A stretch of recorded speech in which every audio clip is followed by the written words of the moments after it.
নমস্কার বন্ধুরা, আরেকটা নতুন ভিডিও নিয়ে আবার চলে এসেছি। তো 3-4 দিন থেকে আমার জ্বরই কমছে না। তো সেই জন্য এই যে চোখ মুখের অবস্থা দেখতে পাচ্ছ। তো আমার হাজবেন্ড আমাকে বলছে চলো তোমাকে একটা ইনজেকশন করে নিয়ে আসি। আর অ্যালোপ্যাথি ওষুধ খেতে আমি একদমই পারি না, সেজন্য হোমিওপ্যাথি খাই, সেজন্য কমছেই না একদমই। তো অনেক বলার পরে এই যে চলে এসেছিলাম ডাক্তারের কাছে, মদন জেঠুর কাছে। তো জেঠু আমাকে ওষুধ দেওয়ার পরে আমি বললাম যে মেয়েকে দেখো তো ঠান্ডা ঠান্ডা লেগেছে কি।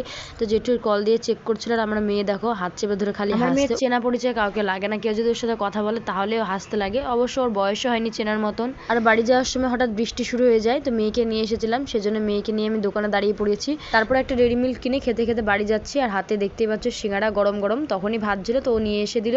আর আমার হাজবেন্ড পিছনে আসছে, বৃষ্টি থামছিল না, সেজন্য টোটোতে যাচ্ছিলাম।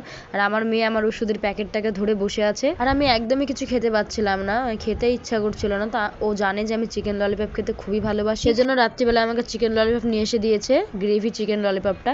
তো আমার খুবই পছন্দের, এটা খুবই আমার খুব ফেভারিট জিনিস এটা। কিন্তু জ্বরের মুখে যেন এটা ভালো লাগছিল না, ঝালও কম হয়েছিল।